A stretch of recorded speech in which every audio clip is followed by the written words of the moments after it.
You think your grandmother's cooking was all about comfort and nostalgia? Think again. The women who fed America in the early 1950s weren't just making dinner. They were performing daily economic miracles with a single pound of ground chuck.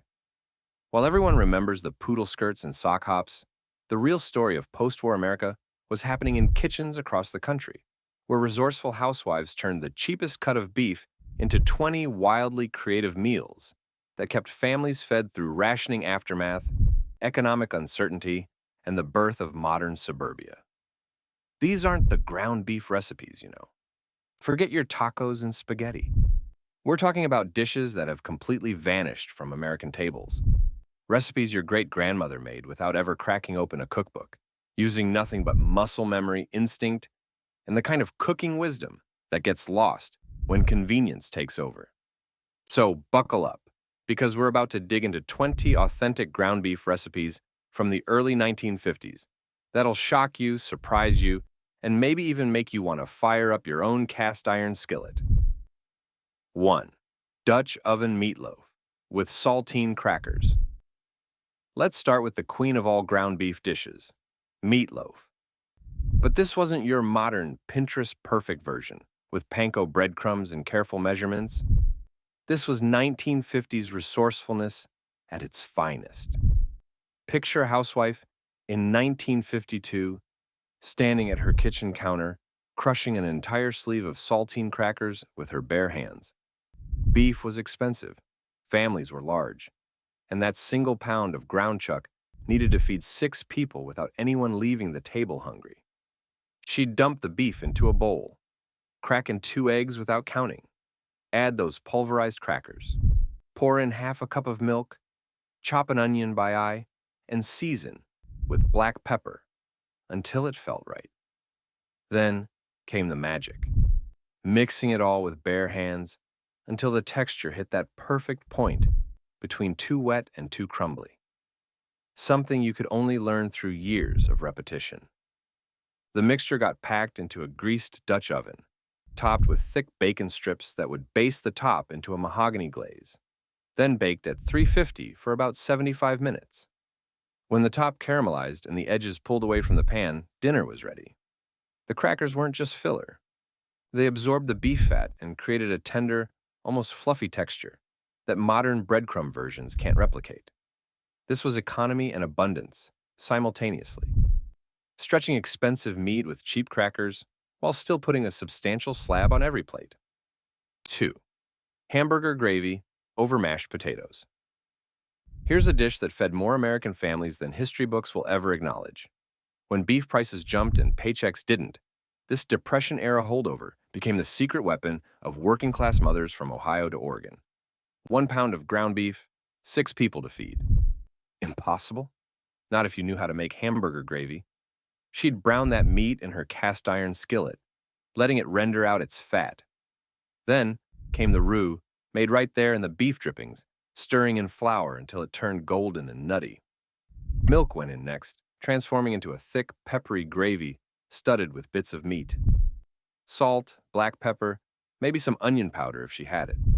This gravy got ladled over mountains of buttery mashed potatoes, creating pockets of savory richness that soaked into every fluffy bite. It hit your stomach like comfort in a bowl. Like proof that mom could make dinner happen even when dad's paycheck didn't stretch far enough. Kids never knew they were eating a budget meal. They just knew it was delicious. And 50 years later, those same kids would remember it as the taste of home. 3. Porcupine Meatballs. The name sounds strange until you see them. Meatballs covered in rice that sticks out like little quills during cooking. This was Depression-era genius, carried into the 1950s. A way to stretch meat even further by incorporating uncooked rice directly into the mixture. She'd mix ground beef with raw white rice, chopped onions, and basic seasonings. Roll them into balls about the size of golf balls, then nestle them into a baking dish, and pour tomato soup thinned with water over the top. Sometimes tomato sauce mixed with beef bouillon if she was feeling fancy. As these baked covered for about an hour, something magical happened. The rice absorbed the liquid and swelled, pushing through the meat layer and creating those characteristic quills. The meatballs became tender while the rice cooked perfectly, all in one dish.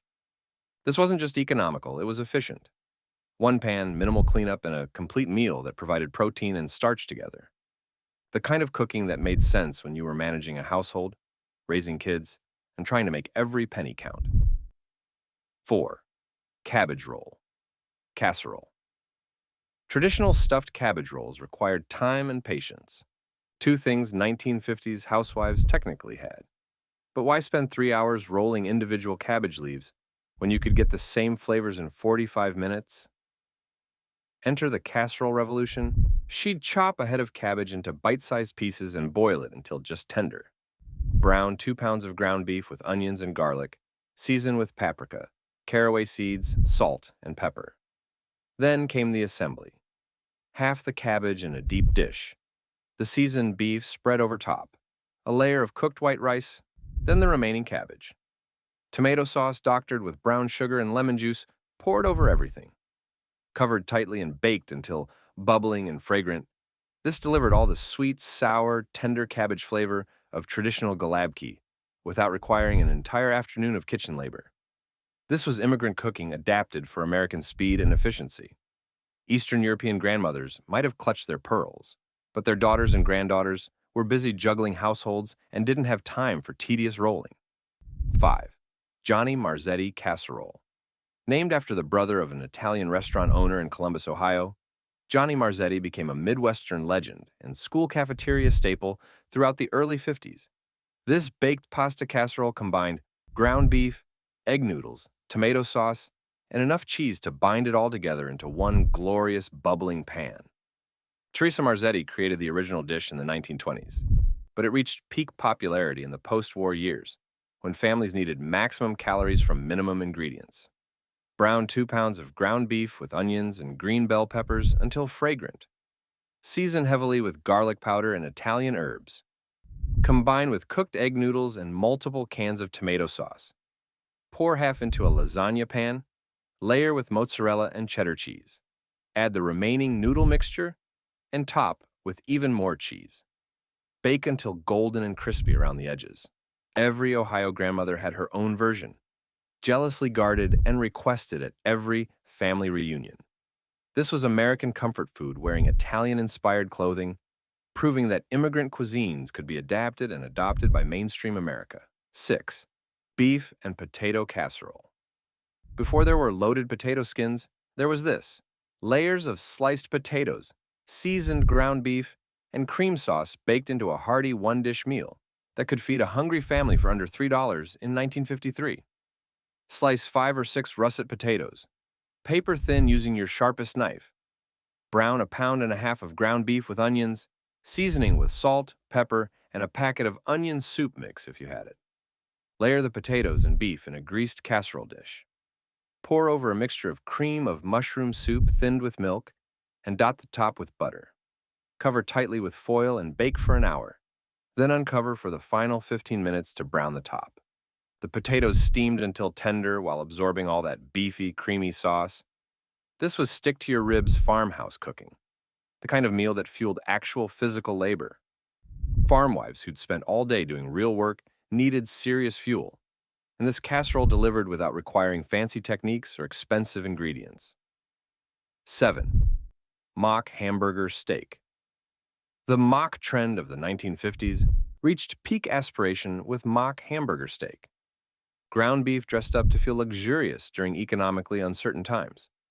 When actual steaks cost a week's grocery budget, home cooks created recipes that captured the essence without the expense. These weren't just hamburger patties. They were an attitude. Mix ground beef with breadcrumbs, Worcestershire sauce, garlic powder, and the secret ingredient: liquid smoke. That bottled campfire flavor was a 1950s kitchen staple, bringing outdoor authenticity to suburban stovetops.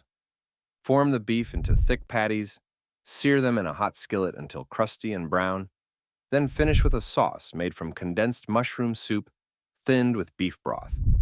The presentation mattered. These weren't served on buns but plated like steaks, maybe with roasted potatoes and canned asparagus on the side. Nobody was fooled, but that wasn't the point.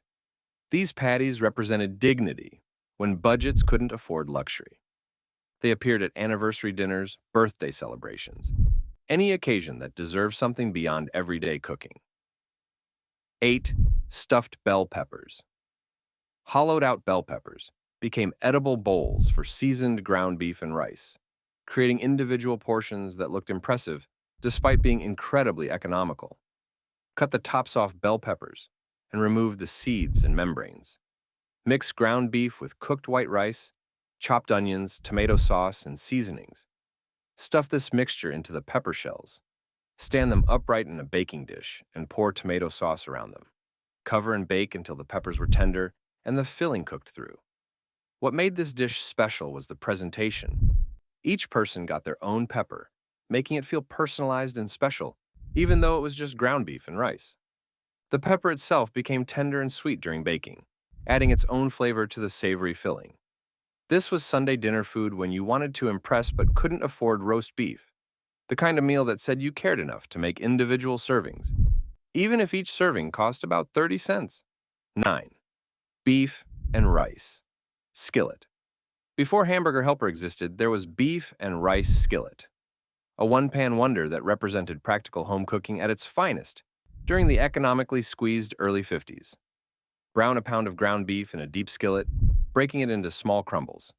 Add diced onions, celery, and bell peppers, and sauté until soft. Stir in a cup of long-grain white rice, coating each grain with beef fat until slightly translucent. Pour in beef broth and a can of diced tomatoes.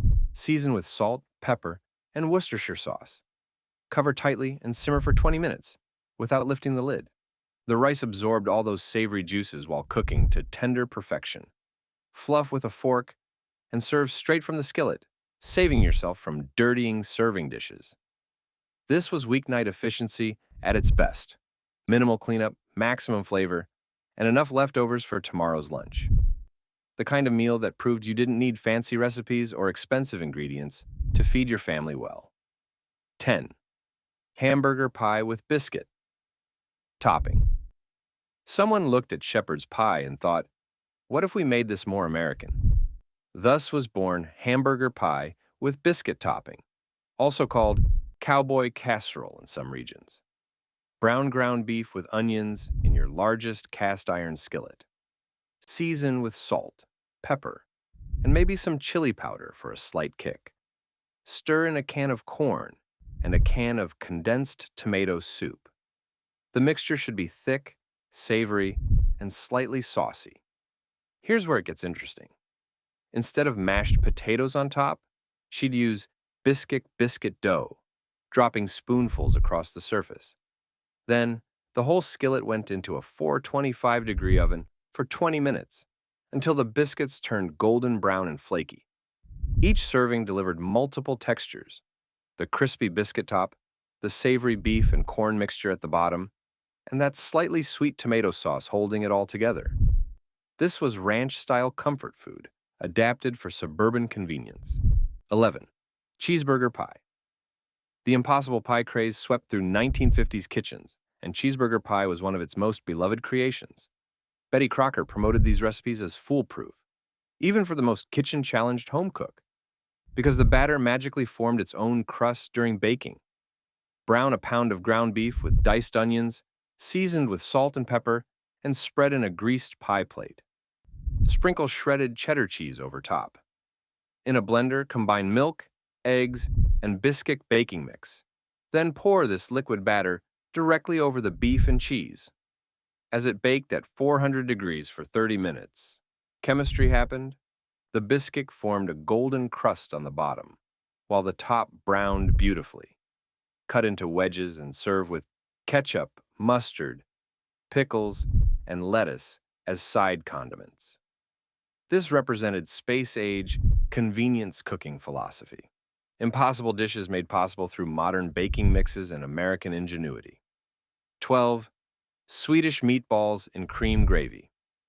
The Americanized version of Swedish meatballs simplified everything into ground beef meatballs and cream gravy, gracing holiday buffet tables throughout the early 50s. Mix ground beef with breadcrumbs soaked in milk, egg, finely minced onion, allspice, nutmeg, salt, and pepper.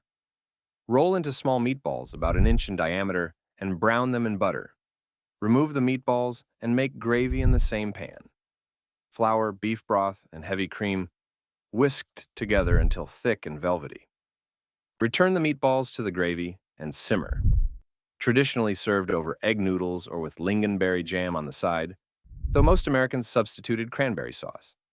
These represented the melting pot nature of American cooking, taking inspiration from other cultures and adapting them to local tastes without much concern for authenticity. 13. Beef and noodle casserole. Sometimes called simply hamburger noodle bake. This was the ultimate comfort casserole. Ground beef, egg noodles, tomato sauce, and cheese baked together into creamy, satisfying perfection. Cook egg noodles until just tender.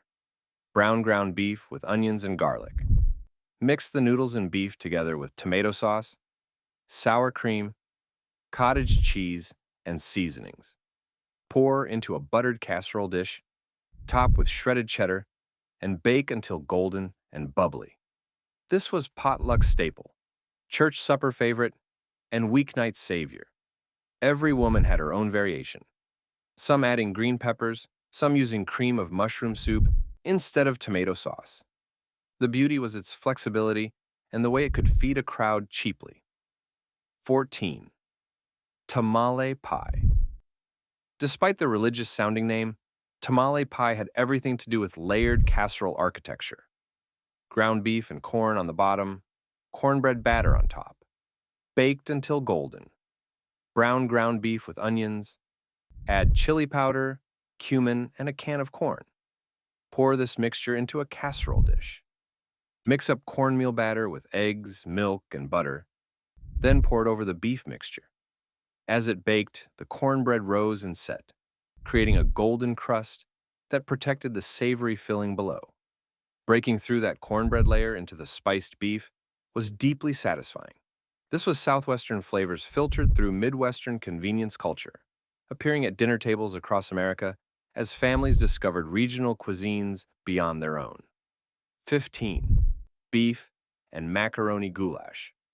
Not true Hungarian goulash, but American goulash, a stovetop mixture of ground beef, elbow macaroni, and tomato sauce that came together in one pot in 30 minutes. Brown ground beef with onions and garlic. Add tomato sauce, tomato paste, beef broth, and Italian seasonings. Stir in uncooked elbow macaroni and let it all simmer together until the pasta was tender and had absorbed the sauce. Finish with shredded cheese stirred through. This was weeknight salvation. Kids loved it because it tasted like SpaghettiOs but homemade. Adults appreciated how one pot meant minimal cleanup, and everyone was satisfied by how filling and comforting it tasted. 16. Stuffed onions. Before stuffed peppers became standard, some creative cooks were stuffing onions. Large yellow onions were hollowed out, leaving thick walls that could hold filling. Parboil the hollowed onions until just tender. Mix ground beef with breadcrumbs, the chopped onion centers, and seasonings. Stuff this mixture into the onion shells, place them in a baking dish with a little beef broth, and bake until the filling was cooked and the onions were caramelized and sweet. This was company food, the kind of dish that showed you'd put in effort. Each stuffed onion looked impressive on the plate, and the sweet, tender onion paired beautifully with the savory beef filling. 17. Meatball sandwiches. Before meatball subs became Italian-American restaurant staples, home cooks were making them for weeknight dinners. Small meatballs simmered in tomato sauce, piled onto split sandwich rolls, maybe with a slice of cheese melted on top. Mix ground beef with breadcrumbs, egg, Parmesan cheese, and Italian herbs. Roll into small meatballs and brown them in a skillet. Add jarred spaghetti sauce and simmer until the meatballs were cooked through and tender. Pile 5 or 6 meatballs onto a soft roll. Spoon sauce over them. Add mozzarella if you wanted to be fancy. And serve with napkins because these were gloriously messy. Kids loved them. Adults appreciated how easy they were to throw together on busy nights. 18. Beef and tomato macaroni. Even simpler than goulash, this was the weeknight meal that happened when the grocery budget was nearly exhausted and payday was still 3 days away. Brown ground beef. Add a can of tomato soup and a can of diced tomatoes. Stir in cooked elbow macaroni. Season with salt, pepper, and whatever herbs you had. That's it. 5 ingredients, 1 pot, 20 minutes total. It wasn't fancy, it wasn't impressive, but it was hot, filling, and tasted good enough that nobody complained. This represented the reality of 1950s home cooking. Sometimes you did what you had to do with what you had on hand. 19. Salisbury steak with onion gravy. The TV dinner version became famous, but home cooks were making real Salisbury steak long before Swanson froze it. Mix ground beef with breadcrumbs, egg, and Worcestershire sauce. Form into oval patties, thicker than hamburgers but flatter than meatballs. Brown them in a skillet, then remove. Make onion gravy in the same pan with sliced onions, cooked until soft. Flour for thickening and beef broth. Return the patties to the gravy and simmer until cooked through. Served with mashed potatoes and green beans, this was Sunday dinner food, the kind of meal that felt special even though it was just dressed up hamburger. The rich onion gravy elevated everything, making ground beef taste almost like real steak. Urscher, ground beef stroganoff. The final recipe brings us to American stroganoff, simplified from the Russian original into something achievable on a Tuesday night. Brown ground beef with onions and mushrooms if you had them. Stir in flour to create a roux right in the pan, then add beef broth and let it thicken. Finish with sour cream stirred through, creating a rich, tangy sauce. Serve over egg noodles. This was trying to be fancy with everyday ingredients. Stroganoff sounded sophisticated and European, even when made with ground beef instead of beef strips. It appeared at dinner parties where the host wanted to impress but couldn't afford filet mignon. The legacy lives on. So there you have it. 20 authentic ground beef recipes from the early 1950s that have almost completely vanished from American tables. These weren't fancy. They weren't Instagram-worthy, but they represent something more important. The resourcefulness, creativity, and skill of a generation of home cooks who could make miracles happen with a pound of meat. These women stretched budgets without making their families feel deprived. They created variety with limited ingredients. They fed their households well during economically uncertain times. And they did it all without recipes, relying on muscle memory, instinct, and wisdom passed down from their own mothers. Today, we've gained convenience but lost that kind of intuitive cooking knowledge. We've gained variety but lost the resourcefulness that came from limitation. Maybe there's something to be learned from looking back at how our great-grandmothers cooked. Which of these forgotten recipes surprised you most? Would you try making any of them in your own kitchen? Drop a comment and let us know. And if you enjoyed this journey through forgotten food history, hit that subscribe button and ring the notification bell so you don't miss our next culinary time capsule. Because these recipes deserve to be remembered, even if we never make them again.